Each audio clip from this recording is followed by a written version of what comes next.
Bienvenidas y bienvenidos a esta sección de pensamiento crítico de Capital Cultural. Hoy vamos a hablar con el psicoanalista, filósofo, escritor, poeta Jorge Alemán. Él es autor de libros como Capitalismo, Crimen Perfecto o Emancipación, Horizontes Neoliberales en la Subjetividad, Lacan en la Razón Postmoderna, En la Frontera, Sujeto y Capitalismo, y ahora está con el libro también Pandemonium. Y también ha participado con Argentina Unida en una recopilación del libro El futuro después del COVID-19, dirigido por Alejandro Grimson. Así que, bueno, no nos alcanzaría el programa para hacer una presentación completa de Jorge Alemán, uno de los intelectuales más destacados de la actualidad. Así que, bueno, desde lo humano, siempre hago esa pregunta: ¿cómo estás, Jorge? Bueno, dentro de lo horrible que es esto, porque ahora sin duda ya ha mostrado su cara más horrible, más inquietante, porque hay una incompatibilidad estructural entre la manera en que el orden mundial occidental está construido y la asistencia a esta pandemia. Es decir, cada vez es más incompatible las reglas de juego del capitalismo, del mercado, con la libre circulación de las personas, así que se exige una cuarentena de rigor, pero a la vez no se puede mantener, y a la vez cuando se la flexibiliza rápidamente, como está pasando aquí en Europa, vienen consecuencias muy desagradables. Así que bueno, en general hay un clima de inquietud que abre a muchos interrogantes. Claro. Y bueno, ya para entrar ahora al análisis, quisiera hacer un panorama como de introducción, después voy a entroncar ya con la pregunta. Y se habla de ese sueño, horizontes, utopías que siempre en la historia han estado, no solo la libertad, la igualdad y la fraternidad que han dicho los franceses, sino que desde los griegos, la isonomía, la isogoría, la isotopía, pero para traer a América Latina también la independencia económica, la libertad política, la justicia social, ese sueño también de Bolívar, de Sucre, que ha existido también en América Latina. Y en el siglo XX, por ejemplo, en Guatemala con Arbenz, en Argentina con Perón, después la revolución de Cuba, que fue como un núcleo de sentido después para luchas guerrilleras en Centroamérica, por ejemplo, MLN en El Salvador, las guerrillas guatemaltecas, el proceso revolucionario en Nicaragua, pero también el Tupamaro en Uruguay y Montoneros en Argentina. Entonces, se ha circunscrito siempre que es la izquierda, es la que busca ese horizonte de igualdad, el horizonte de libertad. Pero para quienes nos escuchan acá, la audiencia de otros países de América Latina, en Argentina existe un peronismo.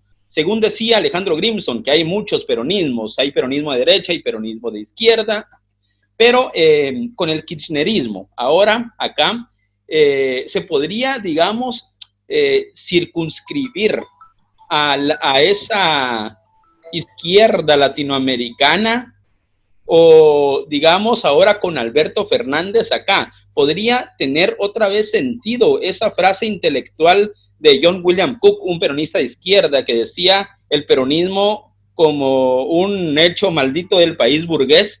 O se podría también hablar de que al final de cuentas la izquierda en Argentina es la izquierda peronista. Es muy difícil ahora establecer una correspondencia unívoca con ese legado histórico que también has detallado tú. Ese legado histórico que tiene América Latina como ningún otro continente, tal vez, en donde se puede reconocer en un cierto patrimonio emancipatorio, es muy difícil de traducir al siglo XXI y en las circunstancias actuales que estamos. Por empezar, las ultraderechas mundiales que no son más que las versiones clásicas de la derecha reconfiguradas, han tomado el significante libertad como propio. Lo que pasa es que lo utilizan en un sentido absolutamente abyecto. Libertad quiere decir para ellos desinhibirse, poder decir cualquier cosa, poder intervenir en cualquiera de los órdenes de lo social, y por supuesto finalmente son el plan B del neoliberalismo, porque utilizan la palabra libertad para promover los ajustes, atacar a los grupos vulnerables, practicar la xenofobia y el racismo, etcétera. Con respecto a la cuestión del gobierno de Alberto, sí, yo creo que el peronismo sigue siendo el hecho maldito del país burgués, como lo dice la frase de John William Cook, pero tenemos que entender, me parece a mí, que el gobierno del Frente de Todos es un gobierno solitario en un contexto mundial absolutamente adverso, después del macrismo, que no fue un gobierno, fue un grupo de tareas devastador, que directamente socavó los cimientos de la nación, destruyó los fundamentos mismos del país, y a eso se le sumó posteriormente una pandemia que es absolutamente inmanejable. Es inmanejable incluso por los países centrales. España ya está en los 48.000 muertos. Entonces, realmente creo que los análisis anteriores se mantienen, ese es mi criterio, ¿no? No se cancelan, pero se mantienen en reserva, porque pienso que este tiempo histórico del siglo XXI, en el 2020, en donde estamos asistiendo a una especie de derrumbe civilizatorio, exige reconocer singularidades que otro tiempo no habían tenido previsto. Entonces, por ejemplo, yo pienso que la cuarentena, en el caso de Argentina, fue una gran movilización social, pero es una movilización sorda, silenciosa.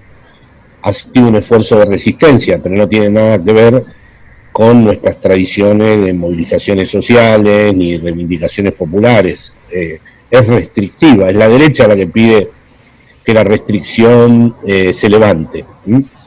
Así que en este sentido considero que en Alberto, en el gobierno del Frente de Todos, permanecen en reserva de manera latente muchos de estos legados que tú has mencionado, pero no creo que sea el momento histórico en que se puedan verdaderamente poner en juego por las distintas imposibilidades que atraviesa este gobierno. Este gobierno no solo tiene que hacer frente a esta pandemia feroz, sino que también tiene que encontrar un grado de interlocución con los poderes internacionales y a la vez salir indemne de todo esto. La verdad es que es una tarea muy difícil, y más allá de los declaracionismos, o más allá del voluntarismo, o más allá de que se quieran actualizar, y estoy de acuerdo con ellos, ciertos debates, también creo que es justo, al menos en este periodo, siempre hablo coyunturalmente, reconocer las limitaciones que de antemano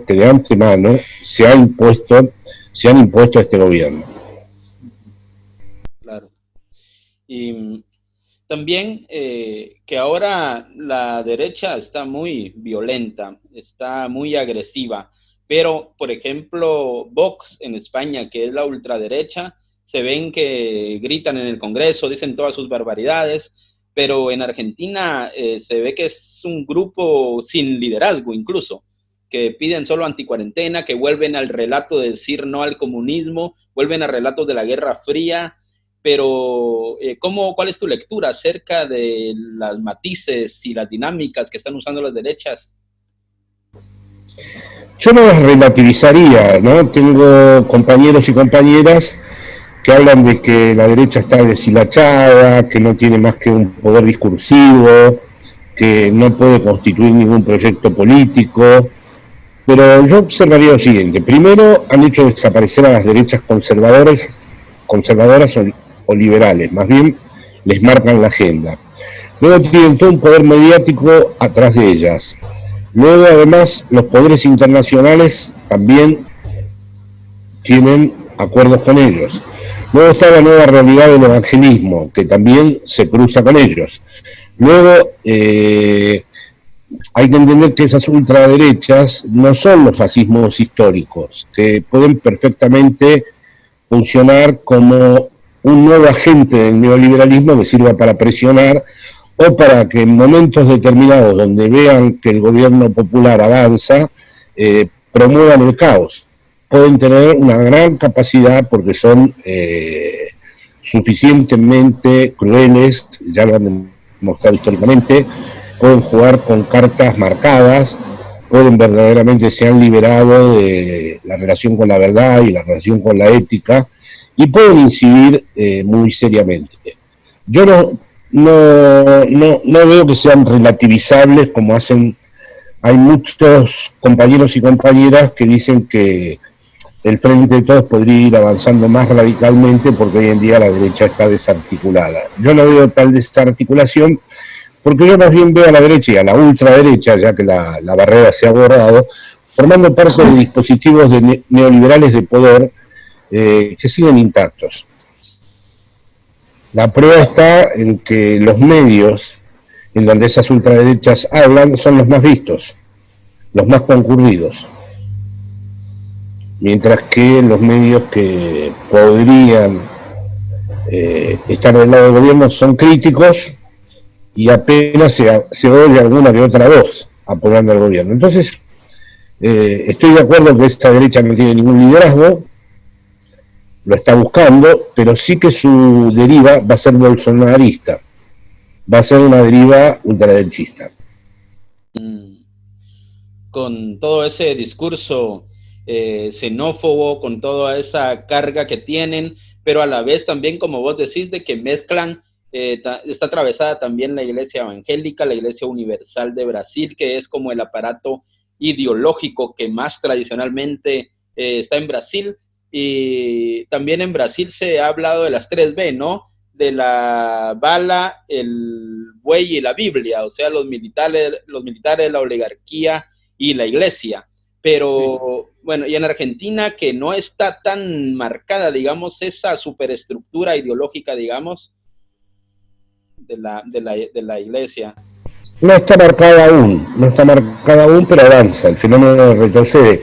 Aparte, esa ultraderecha ha tenido siempre la complicidad de los servicios de inteligencia, de sectores además de distintos de los grupos de poder y pueden funcionar perfectamente como un instrumento de presión si no tenemos tiempo de construir un tejido político sólido y que se sostenga.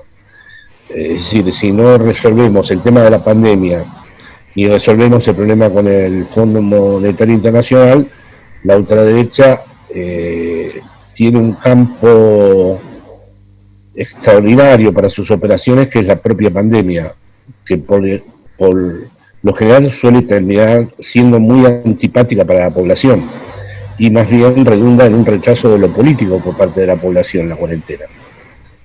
Eso en todas partes. Entonces, y después con respecto a la xenofobia, querría hacer un apunte. La ultraderecha usa la xenofobia en una de sus máscaras, pero al final los extranjeros, que son un aspecto de la ultraderecha, se transforman en los propios del gobierno. El propio gobierno se vuelve extranjero, porque es comunista, bolivariano, no es propiamente del lugar. Eso pasa aquí en España y pasa igual en Argentina. Los que están gobernando no son españoles, en el caso de España, los que están gobernando no son argentinos. Claro. Así que el recurso de la xenofobia aparentemente comienza con los extranjeros, pero al final deriva hacia un rechazo frontal hacia los que están en el gobierno, que son reconocidos como, son señalados como intrusos. Claro, y eso te iba a señalar. Bueno, ahora hay un gobierno de coalición progresista, como se le ha dicho, en España, y que han hablado también de lo nacional, de lo popular, lo ciudadano, en Argentina también de lo nacional y popular, pero ¿vos crees que puede haber también alguna equivalencia? Si puede volver otra vez ese espectro de Marx donde decía proletarios del mundo unidos, o sea, podrá haber algún equivalente ahí entre ahora este horizonte que busca en España el actual gobierno con América Latina. Eso tendría que ocurrir en el orden internacional, tendría que restablecerse un antagonismo entre el capital y el trabajo. Ese antagonismo entre el capital y el trabajo tendría que reclamar para que pudiera ser operativo un nuevo tipo de alianza entre los trabajadores y los inmigrantes, e incluso sectores de las Fuerzas Armadas, los sindicatos, e incluso sectores de la religión. Fíjate, solamente así puedo ver que se pudiera poner en cauce un proyecto de ese orden, un proyecto internacionalista emancipador. Exigiría la concurrencia de muchos sectores, Hay una sensibilidad social difusa, anticapitalista, pero no tiene una traducción política. No la encuentra, no la tiene. No está en absoluto garantizado que porque esta pandemia la están pagando los sectores más vulnerables, porque la desigualdad y la pandemia van juntas, porque la pandemia vive en la desigualdad y la promueve y la desarrolla, pero sin embargo no veo señales, a pesar de lo que han dicho algunos pensadores, de que verdaderamente esto se traduzca, ojalá fuera así, en un movimiento que debería ser internacional, aunque exigiera la soberanía de cada país, necesitaría verdaderamente una nueva reinvención del sujeto histórico. Claro, ese sujeto histórico que dice Marx, ¿no? Sí, pero en Marx, y especialmente en los marxistas posteriores más canónicos, ese sujeto histórico se desprendía de su posición endógena en el aparato productivo y pasaba de ser una clase en sí a una clase para sí, y a la vez estaba asistido de una serie de leyes históricas que irrevocablemente conducían a la revolución. Ese modo de pensar ha quedado severamente cuestionado, porque era un modo de pensar finalístico, teleológico, donde necesariamente las contradicciones del capitalismo llevaban ya escrito en su interior el propio proceso revolucionario. No hay eso, el capitalismo vive de sus crisis, el capitalismo le saca también partido a la pandemia, le puede sacar partido a la pandemia. Por lo tanto, la idea de que las tensiones internas del capitalismo o las contradicciones internas del capitalismo van a generar ese sujeto histórico no es en principio una ley mecánica, no es una ley de causalidad, no es que digamos, bueno, es que el capitalismo va a llegar a un momento en donde va a hacer emerger al sujeto histórico. Eso me parece un idealismo teórico. Claro, el sujeto histórico exige las contingencias, demanda las contingencias necesarias como para que pueda ser construido. Claro. Y tendría que redefinir nuevas alianzas con el feminismo, con los inmigrantes, con los trabajadores, con los desempleados, con todo lo que podríamos llamar el precariado, y tendría que ser un movimiento muy generoso. Ahí podríamos traer a la Clau, ya como para ir cerrando, con una cadena de equivalencias, de demandas heterogéneas, digamos, de todas las olas o de estos movimientos populares o eso que hubiera, pero en ese, digamos, en toda esa oleada y en de movimientos, puede haber un nuevo sujeto histórico, digamos, o es de que es una cadena de equivalencias en un marco, digamos, de populismo. Eso habría que verlo, porque mi querido Ernesto, con el tuve el privilegio de intercambiar durante muchos años y hacer seminarios juntos. Las cadenas de equivalencia para Ernesto estaban cuando se producía ese momento en donde había muchas demandas insatisfechas que las instituciones no podían cubrir, y entonces esas demandas insatisfechas organizaban una cadena equivalencial, pero lo importante de la cadena equivalencial era el punto, lo que Ernesto llamaba, habiéndolo obtenido de la teoría de Lacan, el punto de Capitón, el momento en donde una de las uno de los elementos de la cadena equivalencial empezaba a representar a la totalidad, esa totalidad que Ernesto decía que era imposible y necesaria. Hoy en día vemos que hay dificultades en el interior. El capitalismo destruye los puntos de Capitol.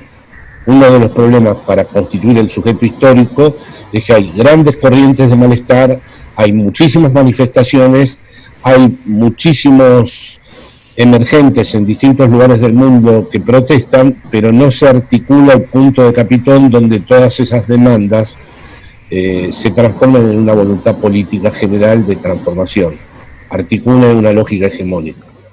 Porque el problema es que el discurso capitalista, tal como lo he trabajado en los últimos años, según Lacan, destruye los puntos de Capitol. Todo Capitol, para que entiendan nuestros oyentes, punto de anclaje, punto de amarre, se lo puede llamar de distintas maneras, es el momento en donde la cadena no va a la deriva infinita, sino que hay un cierre. Es un cierre provisional, pero es en el momento en donde se constituye el proyecto. Pudo haber sido un 2001 argentino. Como un ejemplo de ahí no lo hubo. Ahí no lo hubo. Y en Chile tampoco lo hubo. Claro, aunque en el 2001 fue esa catapulta de América Latina, de toda esa vorágine y toda esa locura neoliberal que nos vendieron, pero en Chile, que fue un poco más profundizada el neoliberalismo, fue el ensayo neoliberal, salieron recién el año pasado con un estallido. ¿Crees que eso fue generacional, que unas nuevas generaciones se dieron cuenta de que ese relato neoliberal se ha caído o algo? Es un gran comienzo, pero falta que eso encuentre su proyecto político, ¿no? Claro. Bueno, ya para ir cerrando, solo te voy a hacer un cuestionario. Te voy a mencionar 5 imágenes y me decís alguna palabra, alguna frase o algo que a vos se te ocurra, con que te diga Constitución de la República Argentina. Orgullo. Madres de la Plaza de Mayo. Coraje, valentía, memoria y ética. Lacan. Un conservador subversivo. El movimiento feminista. La transformación de la política contemporánea. Y porque yo sé que te gusta, los Beatles. Mi pasión para siempre y eterna. Bien. Bueno. Gracias, Jorge. Ha sido una hermosa charla. Gracias por haberte tenido acá. Hoy estuvimos con el pensador, filósofo, escritor, psicoanalista, lacaniano de izquierda, Jorge Alemán. Así que, bueno, estuvimos en este programa de Capital Cultural de Pensamiento Crítico y les esperamos a la próxima. Gracias. Un saludo a todos los compañeros y compañeras de Capital Cultural y gracias a vos por estas preguntas. A vos, Jorge. Gracias. Chao.